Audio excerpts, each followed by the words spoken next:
करे के बा ध्यान दो। ए भाई सुनो सुनो सुनो सुनो। बोला भाई कौन गाँव हो गए हो? बैठा तले आवा तनी। अच्छा ठीक बा बैठो तनी। चाल बा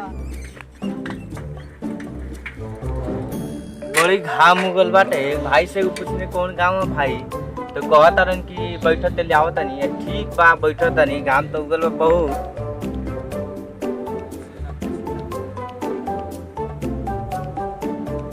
बैठो तनी तले जा ठंडा ली भी। हमरा बैठला 2 घंटा हो गए लेकिन आदमी से पूछने तो कहत रन बैठो तले आओ तनी। तो ठीक बा बैठल तो बढ़ले बानी। अब देखत तनी वो अभी तक ना आइलन। देखत तनी केहू आवता तो पूछत तनी जे कौन गांव हो भाई कह के देखत तनी।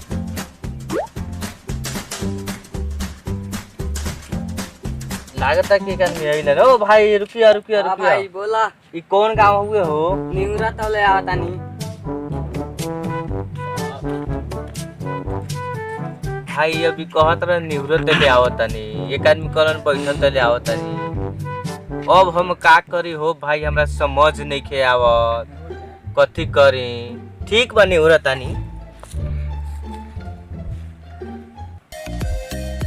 सता देवरा तू सता देवरा तू सता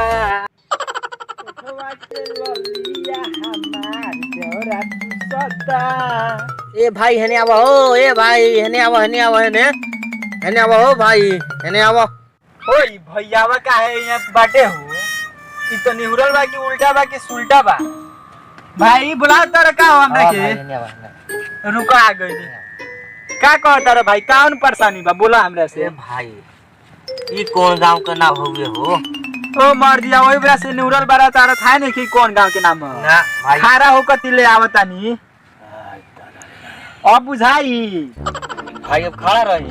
खारा रह तिले आवतानी। खड़े रही भाई। हां खारा रह ठीक बा। हाँ। खारा रह तिले ठीक बा भाई हम खड़ी आइल बानी तो।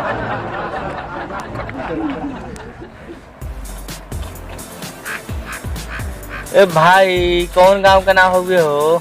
का भइल भाई वही वैसे खड़ियाल बड़ा का तू। हाँ भाई एक आदमी अइलवन तो कहता रहन बैठो तले आवतनी। हां एक आदमी अइलवन तो कहता रहन निवृत्त तले आवतनी। आ एक आदमी अइलवन तो कहता रहन खड़िया तले आवतनी। तो भाई हम वही बेर से खड़ियाइल बने। गांव के नाम कथी हुए हमरा समझ नहीं के आवत। अरे भाई गांव के लड़का के तू नहीं ख जानो। का भाई बहुत लपन छपन में रहेला लोग। केहू कुछो बताइए केहू कुछो बताइए मगर गांव के नाम मुँह ना हवे। काठी है भाई? ई गांव के नाम हवे निहुरा लतियाई। तू भी हमरा से उहे बात कह करी। 3 गोड़ा आके उहे बोल रख। तू भी हमरा के चकमा देले बड़ी। अरे भाई तू खिसिया का गेल हो भाई। सब निउरी तले तू लतियई बे। हैं? निउरी तले तू लतियई बे। सब ए गांव के छवारी फटाल अबरा बासन साफ परेशान क के धरल बासन एगो बूढ़ आदमी के। चल तानी आज अब का कहीं ना कहीं चल तानी अब।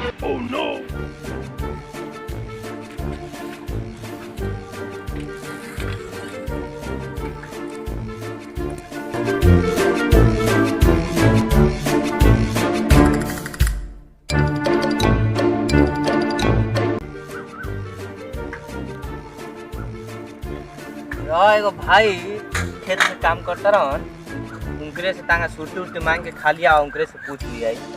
ओ भाई सुना हने आवा हने आवा तो भाई बोलो।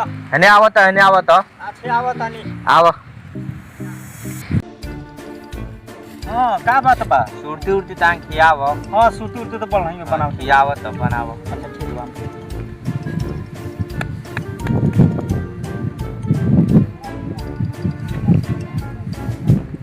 बहुत हैरान बानी भाई एगो बात बताओ। हां बोलो। हम बहुत दूर से आवतनी भाई। हां हम बहुत दूर से हां तो पूछने कि भाई दूगो लड़का आवत रहसन तो पूछने कि भाई है गाँव के नाम कौन है। तो एगो लड़का कहता बैठो तो ले आवतनी। हां हाँ तो बैठले रह गनी। हां आ दूसरका लड़का आवता तो कहनी ए भाई सुन रे गाँव के नाम कथी है तो कहता निवृत्त ले आवतनी। भाई तब मोही पर से निहुरले रहनी आ एगो लइको आइल ह 3 नंबर वाला हां तब पूछने ए बउआ सुने ने हई गांव के नाम कथी ह त ऊ कहता खड़िया तो ले आवतनी। हां भाई ई बात बा आ एगोड़ा आइल ह 4वां नंबर हां तो अनजान तारा काथी कहता हां निहुरी तले लती आई भाई सुन हम हो समझ गनी दिमाग से बाहर तू जौन कहला तौन हम समझ गनी हां ई गांव के लइका होगो सन हां बड़ा बदमाश होगो सन सही बात बा भाई बाप रे कोनो आदमी ना बोला नु हां सब खबराए बात बोलेला सन भाई तो अब हम वही बेर से 4 घंटा हो गए हमरा यहाँ बैठल तो अब कहतानी कि काहे ई हमरा के केहू आवत तो कहता बैठ केहू कहता खड़िया केहू कहता नेउर केहू कहता नेउरी लती आई गांव के लइका सही ना हुआ सन सही ना नाम हुआ तोरा के सन। ना बतैले होइए सन तो बड़ा पिटनी है एक आदमी के हां खीस बना दे तेरा ठीक होइला वो ठीक होलो बड़ी बदमाश ऊपर उहे कामे बा हां बहुत पिटनी है हां। अच्छा तू बतावा भाई कि ई कौन गांव है जान तर ई गांव के नाम सही बताओ तनी मजाक न समझिए गांव के नाम बैठे तले आवत बैठक के लिए आवत हां गांव के नाम ये है भाई तो ये समझा के कहे कि गांव के नाम में बैठक के लिए मजाक कोनो आदमी आवला नु माफिया मजाक बड़ा करत मजाक ना करे के चाहिए बाहरी आदमी बा कान कितना दूर जाए के बा कहां जाए के बा मेन बात होते जाए बड़ा सन तो ठीक बा भाई तो हम चल जाए लो ठीक बजा हमरो तनका काम बा क के अब लिख ल तनी लो भाई चलता हाँ हाँ ठीक